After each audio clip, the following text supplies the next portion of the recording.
네, 할렐루야. 오늘 어린이 주일로 또 어버이 주일로 하나님 앞에 드립니다. 어버이를 뵈러 멀리 가신 분도 계시고 또 부모님을 찾아뵙기 위해서 멀리서 오신 분도 있는 줄 압니다. 우리 반갑게 잘 오셨습니다. 부모님을 공경합시다. 이렇게 인사 한번 하겠습니다.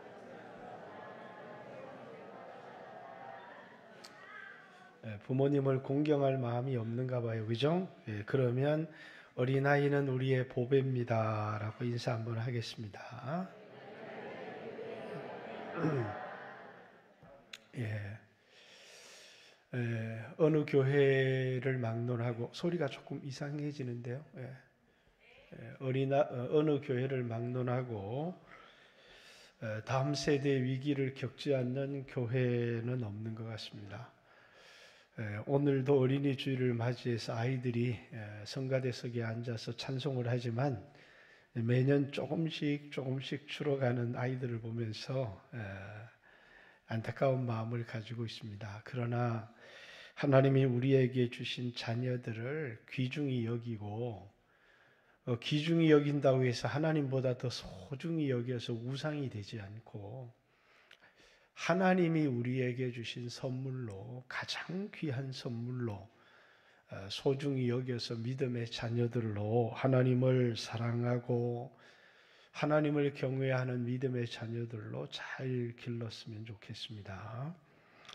자, 오늘 어버이 주일이라고 특별한 설교를 하지 않고 여전히 세 번째 표적에 관한 설교를 하겠습니다. 오늘 이 표적에 관한 세 번째 이 표적에 관한 설교는 다른 표적과는 조금 다릅니다.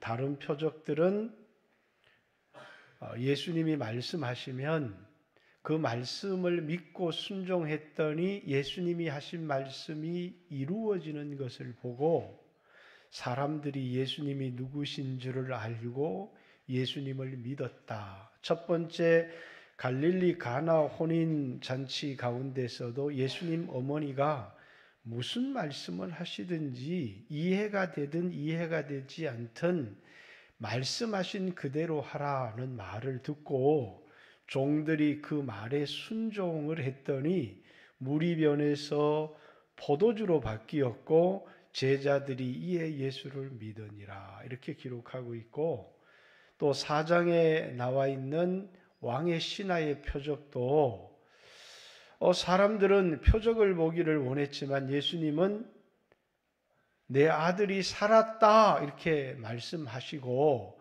그 말씀을 믿고 왕의 신하가 가더니 자신의 아들이 살았다, 열기가 떨어졌다, 언제 떨어졌느냐? 예수님이 말씀하신 그 때인 줄을 알고 그와 온 집이 예수를 믿으리라. 예수님의 말씀을 믿고 그 말씀에 순종했더니 그 말씀이 그대로 이루어지는 것을 통해서 예수님이 누구신지를 알게 되더라는 겁니다. 근데 오늘 이 표적은 전혀 내용이 좀 다릅니다. 예수님이 표적을 주신 중요한 이유가 예수가 하나님의 아들 그리스도이심을 믿어서 우리로 하여금 영원한 생명을 얻게 하기 위하여 기록했는데 표적을 경험하고도 예수님을 믿지 않는 사람의 이야기가 오늘 본문에 기록되어져 있고 예수님을 믿지 아니할 뿐만 아니라 예수님을 고발한 사람의 이야기가 본문에 기록이 되어져 있습니다. 먼저 이제 38년 된 환자 이렇게 얘기합니다. 이 38년 된 환자를 고치신 사건과 9장에 실로암에 가서 내 눈을 씻으라 해서 이 실로암의 날 때부터 소경된 사람을 치유한 사건은 아주 흡사한 사건인데 대조가 되는 사건입니다. 나중에 9장 설교를 할 때 이 38년 광야 생활과 실로암 모세의 차이를 여러분들에게 설교를 할 겁니다. 그런데 이 38년은 단순하게 그냥 38년 오랫동안 고통을 당하는 병중에 있었다라는 것만을 얘기하려고 하는 게 아닙니다. 이스라엘 38년 광야 생활을 말하려고 하는 겁니다. 이스라엘 백성 38년 광야길을 걷게 하신 중요한 이유가 사람이 떡으로만 사는 게 아니라 하나님 입에서 나오는 모든 말씀으로 살게 하려는 것이죠. 그런데 이제 표적을 본 세대들이 있습니다. 어떤 세대였어요? 애굽에서 10가지 표적을 보고 홍해가 갈라지는 것을 경험하고 반석에서 물이 나고 하늘에서 만나가 떨어지는 것을 경험한 세대.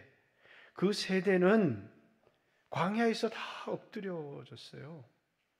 그런데 광야에서 태어난 세대가 있어요. 모세로부터 말씀을 듣고 말씀을 받아서 말씀에 순종한 세대는, 그래서 이 38년은 표적을 경험한 세대가 광야에서 심판을 받고 말씀으로 훈련받은 세대가 가나안을 정복하는 것에 관한 이야기를 기록한 것입니다.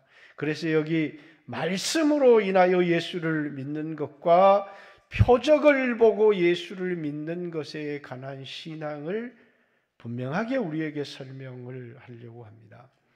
자, 애굽에서 10개의 표적을 보았습니다. 그리고 그들이 이제 바알스본이라고 하는 곳에 갇혀 있는데 애굽의 군대가 추적해 오고 앞에 홍해가 가로막혀 있습니다. 그들은 애굽에 장사할 곳이 없어서 우리를 여기서 죽이려고 하느냐 하면서 하나님을 향해서 뿐만 아니라 모세를 향해서 원망을 합니다. 너희는 가만히 있어. 하나님이 오늘 너희에게 행하시는 구원을 보라 하고 모세가 홍해를 향해서 막대기를 들었더니 갈라져서 마른 땅처럼 된 홍해길로 이스라엘 백성들이 걸었다. 이렇게 얘기합니다. 그들은 이런 표적을 경험했습니다. 그런데도 그들은 광야에서 말씀으로 살아가는 게 아니라 그들은 끊임없이 애굽을 사랑하고 애굽으로 돌아가려고 하다가 여호수아와 갈렙을 제외한 대부분의 사람들이 광야에서 엎드려지고 말았습니다. 그런데 광야에서 말씀의 훈련을 받은 세대들은 똑같이 요단강 앞에 섰는데 그 요단강이 흘러 넘칠 만큼 물이 가득한 시기였다, 이렇게 얘기를 합니다.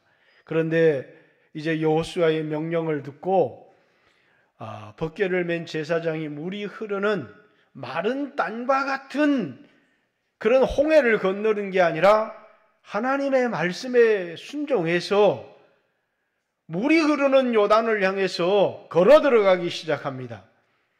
그 말에 순종할 때 요단에 흐르던 물이 벽을 이루고 서게 되죠. 뿐만 아니라 아주 견고한 여리고를 하루에 한 바퀴씩 7일째는 7바퀴를 돌고 외치라고 합니다. 그런데 도무지 이성적으로 이해가 되지 않는 7번을 돌고 야! 이렇게 외친다고 여리고가 무너지겠습니까?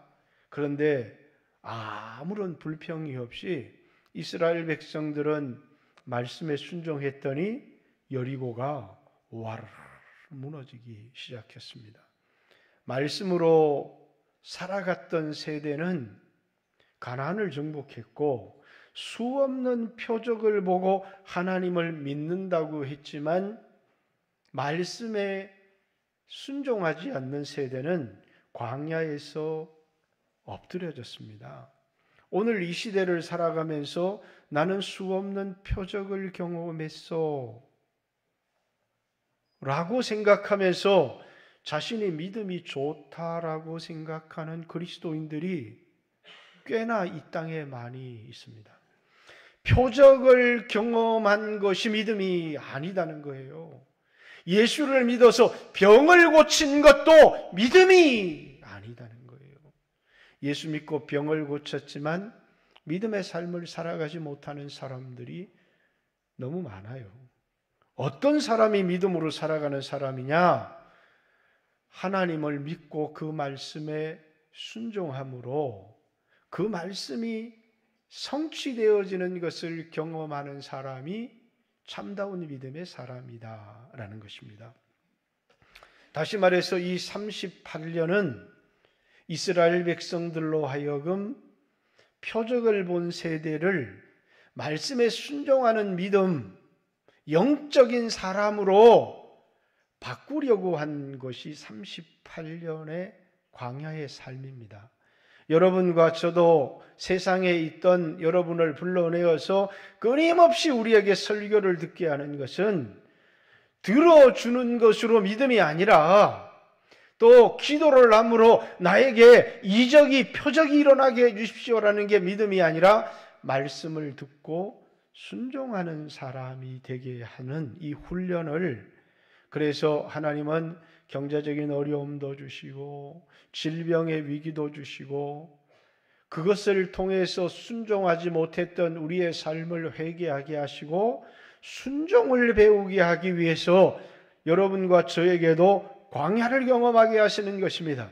내 힘으로 통과할 수 없는 광야 앞에서 하나님이 우리에게 말씀에 순종하며 살아라, 이렇게 말씀에 순종하는 세대를 만들기 위해서 오늘 우리 성도들 가운데도 수없는 광야를 경험하는 사람들이 있듯이 그 광야는 말씀을 순종하는 것을 배운 사람들은 광야를 넘어서고 통과하는 것이고, 수없는 표적과 이적을 경험했지만 말씀에 순종함으로 살아가는, 떡으로 살아가는 게 아니라 표적을 본 경험으로 살아가는 게 아니라 말씀에 순종하며 살아가는 사람들에게 이 광야를 넘어서게 하는 표적을 하나님이 우리에게 주시는 것이다는 겁니다.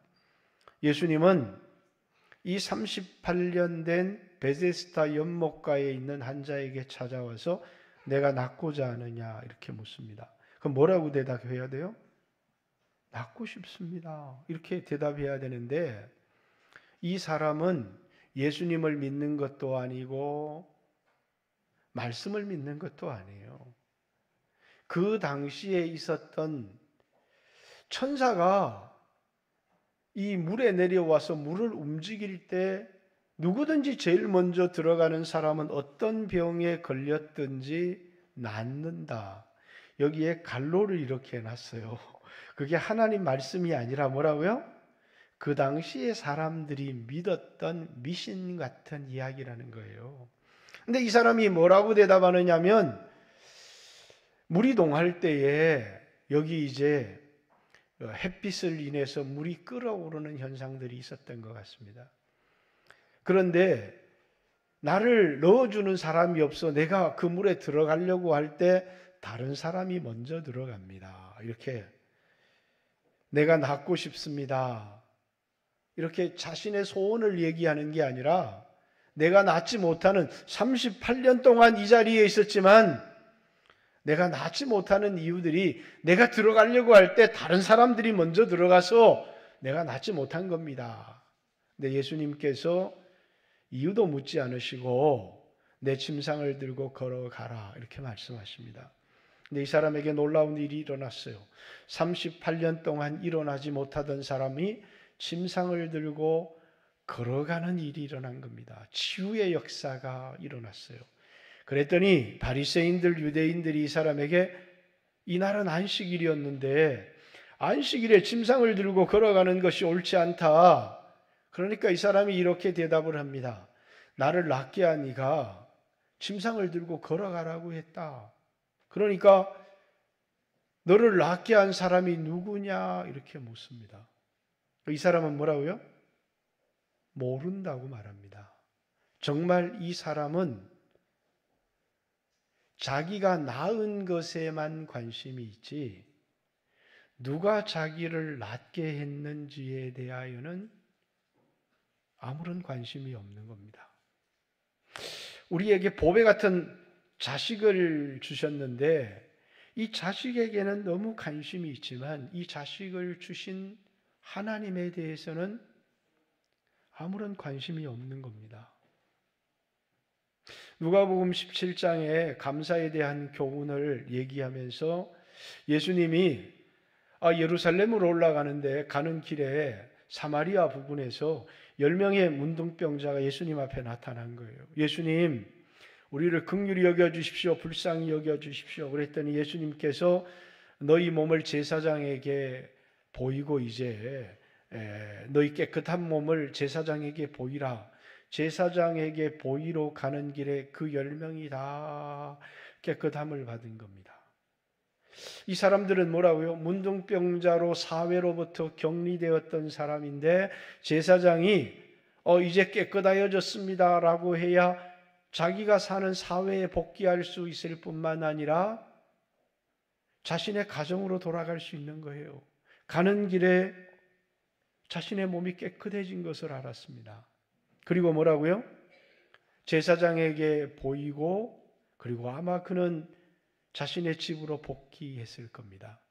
근데 이방인 한 사람은 자신의 몸이 깨끗하여진 것을 깨닫고 내가 나았다, 내가 집으로 돌아갈 수 있다 라고 하는 자신의 건강해진 몸뿐만 아니라 나를 이렇게 건강하게 하신 분에 대한 관심을 가진 거예요. 그래서 예수님께 돌아왔어요.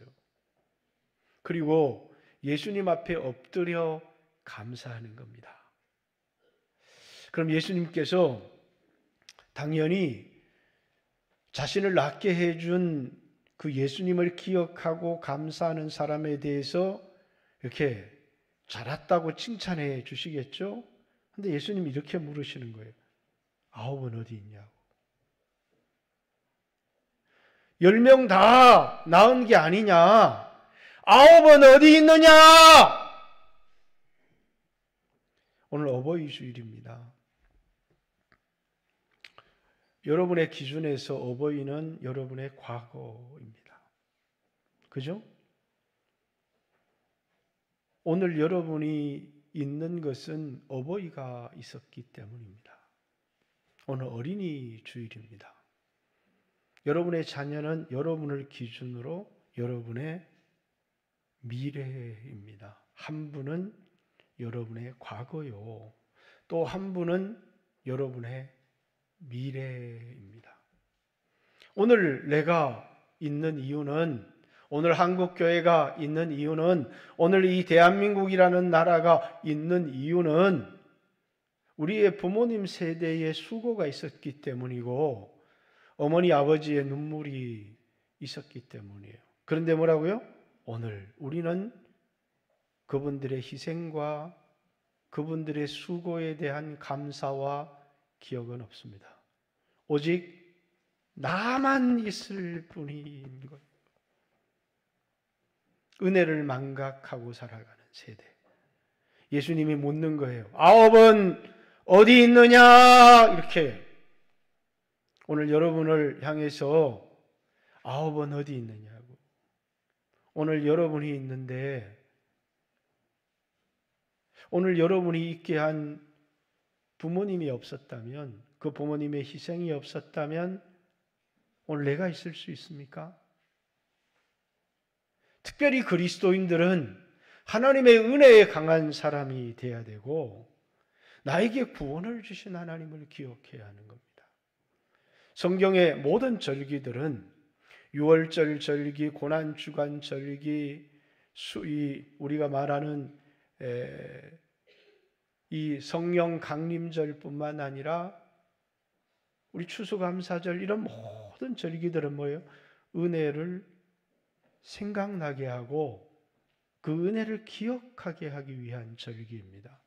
은혜를 잊어버리는 순간에 오늘 여러분과 저의 삶은 배은망덕하고 믿음의 삶을 살아갈 수 없기 때문에 그렇습니다. 그래서 예수님은 9은 어디 있느냐? 오늘 이 사람은 자신이 낳은 몸에 대하여는 관심이 있습니다. 그러나 자기를 낫게 해주신 예수님에 대하여 관심이 없습니다. 뿐만 아니라 안식일 날 왜 걸어 다녀? 라고 안식일을 사범으로 자기를 지목하자마자 나를 낫게 하니까 걸어가라고 했다고. 그래서 이제 예수님이 그 사람에게 나타났습니다. 다시는 병에 걸리지 않도록 다시는 죄를 짓지 말라 이렇게 말합니다. 요한복음의 죄라고 하는 것은 요한복음 16장 성령이 오시면 죄에 대해서, 의에 대해서, 심판에 대해서 세상을 책망하시는데 죄에 대하여라 하면 너희가 나를 믿지 아니하며 이렇게 얘기를 하죠. 다시는 이 병에 이 사람의 모든 사람의 병의 원인이 죄 때문은 아닙니다. 그러나 이 사람의 원인은 죄 때문이었던 것 같아요. 다시는 죄를 짓지 말라라는 이 말씀 속에는 뭐라고요? 믿음을 유지하고 믿음 안에 머물러 있으라는 거예요. 근데 이 사람은 은혜를 기억하는 것은 고사하고 예수님을 고발합니다. 요한복음 9장에 날 때부터 소경된 사람에게 여전히 바리새인들이 너가 날 때부터 소경이었는 것이 맞느냐? 그리고 그 부모를 불러서조차도 날 때부터 소경인데 눈을 뜬 거 맞느냐? 이렇게 확인합니다. 그럼 너를 눈을 뜨게 한 자가 누구냐? 이 사람은 자기의 눈을 뜨게 한 자가 누구인지를 또렷하게 대답합니다. 예수님이라고. 근데 그날 역시 뭐라고요? 안식일이었어요. 안식일의 병을 고치는 것을 보니까 그 사람은 하나님께로부터 온 사람이 아니라고. 근데 이 사람은 뭐라고요? 그 사람은 선지자라고 얘기를 합니다. 이상하다고. 그분이 하나님께로부터 오지 않았다면 어떻게 내 눈을 뜨게 하겠느냐고. 그러니까 그 사람들이 부모를 불러서 다시 확인합니다. 그러니까 부모도 뭡니까? 너무 두렵기 때문에 저가 장성했으니까 저에게 물어보십시오. 그를 다시 물어봅니다. 너를 눈뜨게 한 자가 누구냐고. 예수님이라고 분명히 얘기를 합니다. 그것 때문에 이 사람은 출회를 당하게 돼요. 여러분, 오늘날 교회에서 쫓겨나면 딴 교회를 가면 되잖아요. 근데 유대 사회에서 출회라고 하는 것은 어떤 직장에도 들어갈 수가 없고 살아갈 일이 막막한 겁니다. 그 사람을 도와주는 사람 역시 출애를 당하기 때문에 누구의 도움도 얻을 수 없는 것이 출애당하는 것입니다. 이 사람은 자기를 고쳐주신 분에 대하여서 부인할 수가 없는 거예요. 한 사람은 너 왜 안식일을 범하느냐? 나를 고쳐주신 분이 침상을 들고 걸어가라고 했다고. 그가 누구냐? 모릅니다 했다가 나중에 나를 고쳐준 자가 예수라고 예수를 고발합니다. 그 일을 통해서 예수님은 박해를 당하게 되고 유대인들로부터 죽음의 위기를 처하게 됩니다. 그런데 요한복음 9장의 사람은 뭐라고요?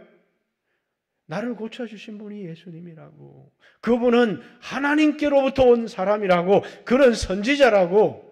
예수님이 그에게 나타났습니다. 너는 인자를 믿느냐? 인자가 누굽니까? 내가 믿고자 합니다.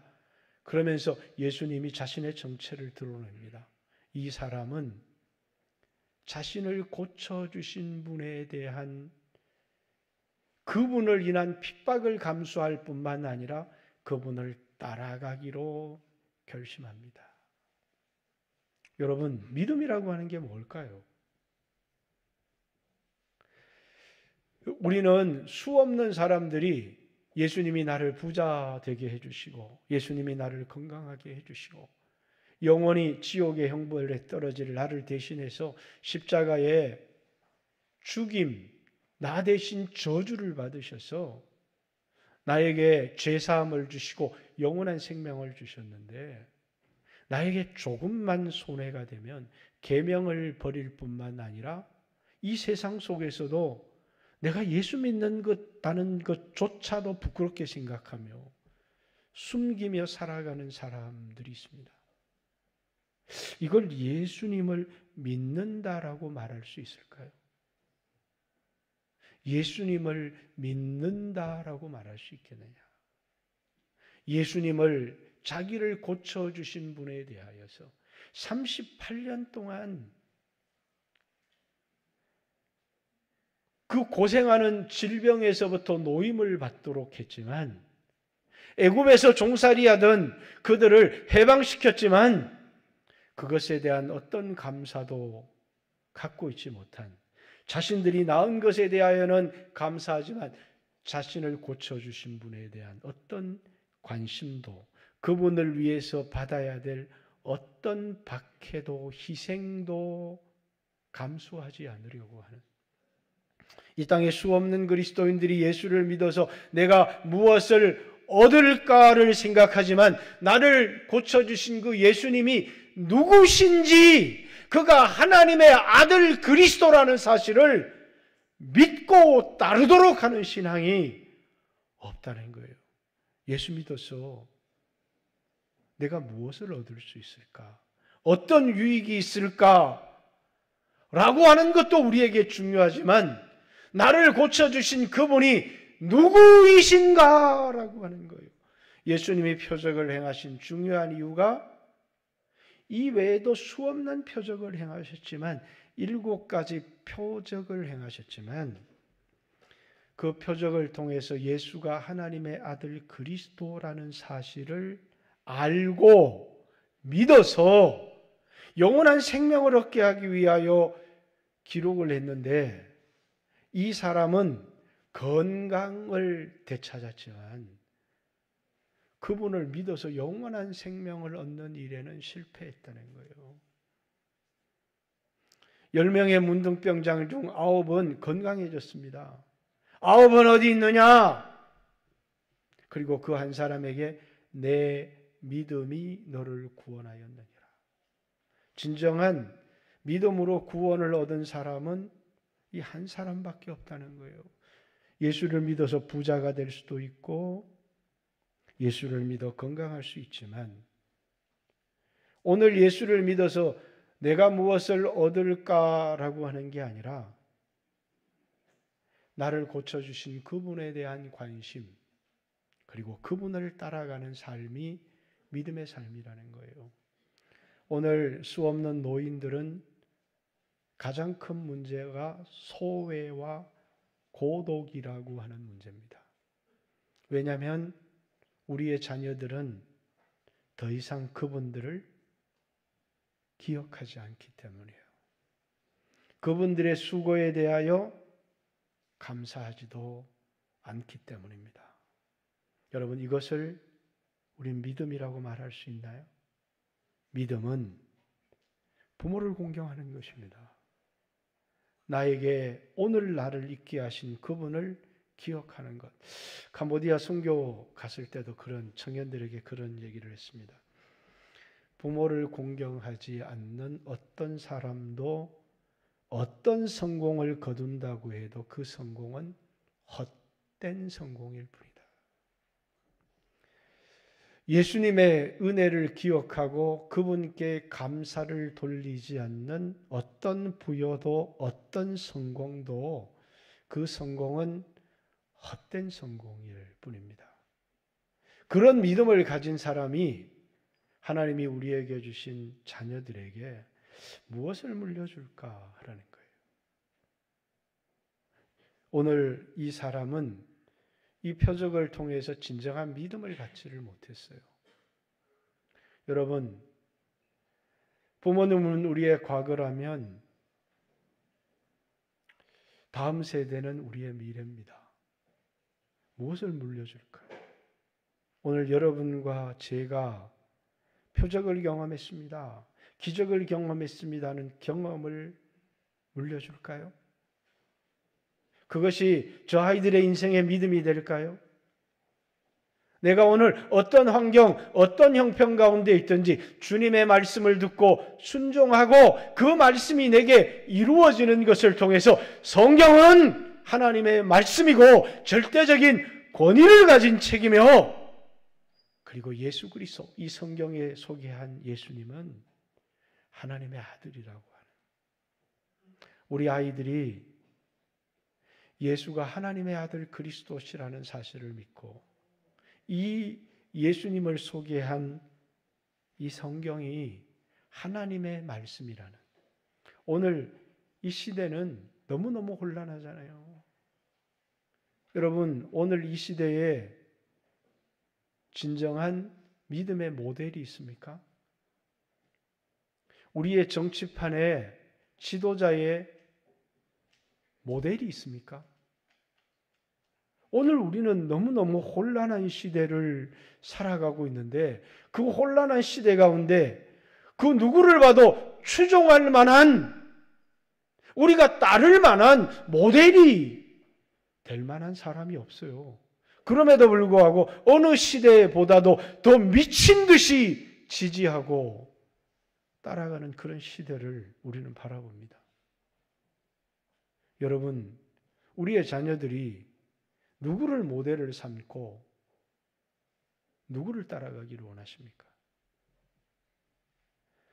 여러분이 여러분의 자녀들의 신앙의 모델이 되십시오.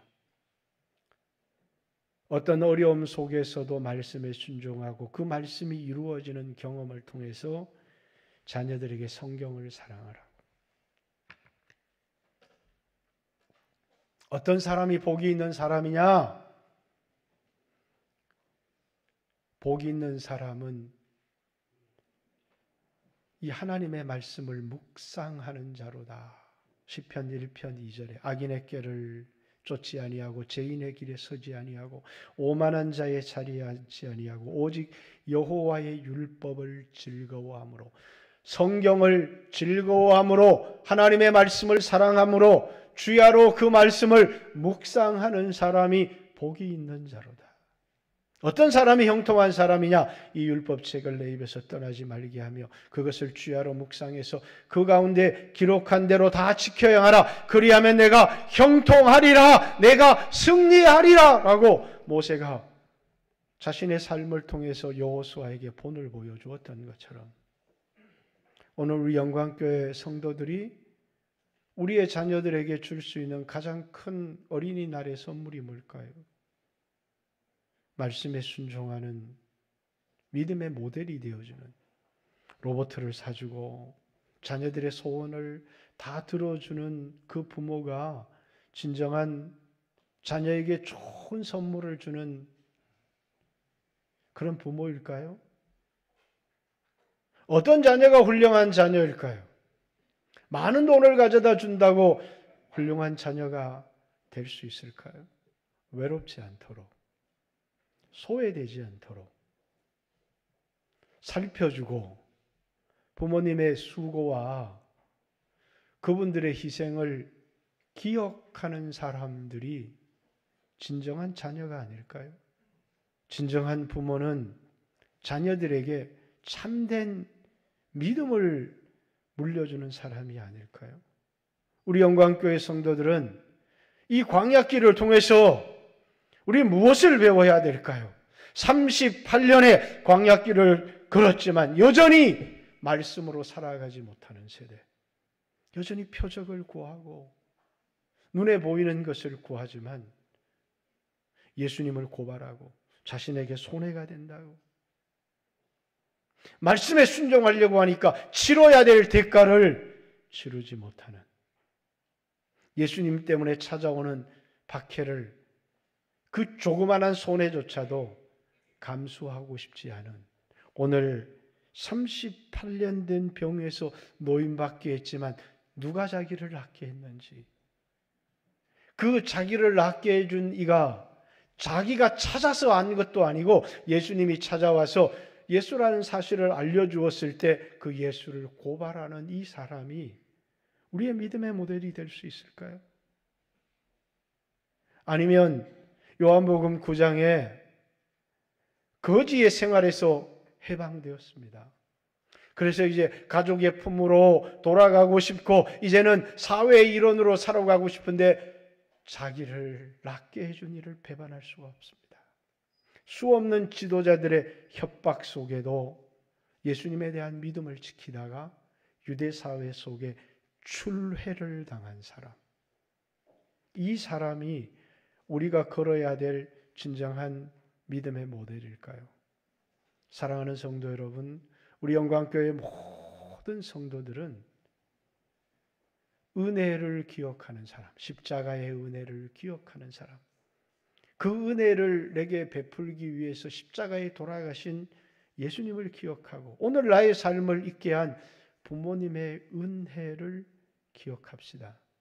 그리고 우리 사랑하는 자녀들에게 그저 내가 많은 돈을 벌어서 아빠는 능력 있는 아빠야, 위대한 아빠야 라는 것을 보여주는 것이 아니라 진정한 믿음을 보여주는, 예수님을 부끄럽게 생각하지 않고 말씀에 순종함으로 그 말씀이 우리에게 이루어지는 것을 통해서 성경이 하나님의 말씀이라는 것과 이 성경에 소개되신 예수님이 하나님의 하나밖에 없는 유일한 아들이라는 것과 이 예수님을 믿고 따라감으로 영원한 생명을 얻고 제자가 되는 길을 소개하는 우리 영광교회 모든 믿음의 성도들이 되시기를 주님의 이름으로 축복합니다.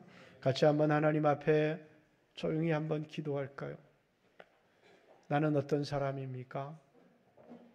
오늘 내가 가지고 있는 믿음은 무엇입니까? 그저 나를 바라보면서 내가 낫기를 원하는지, 아니면 나를 위해서 십자가를 지신 그 주님을 기억하고 나를 위해 희생하신 부모님을 기억하고 감사하고 오늘 내가 믿음의 모델이 되어서 자녀들에게 믿음을 유산으로 물려줄 수 있는 그런 믿음의 사람인지 이 시간 같이 한번 주여 하시고,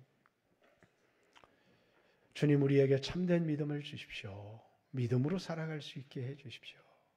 같이 한번 하나님 앞에 기도했으면 좋겠습니다. 주여 하시고 한 2, 3분 기도합니다. 결단하며 기도하겠습니다. 주여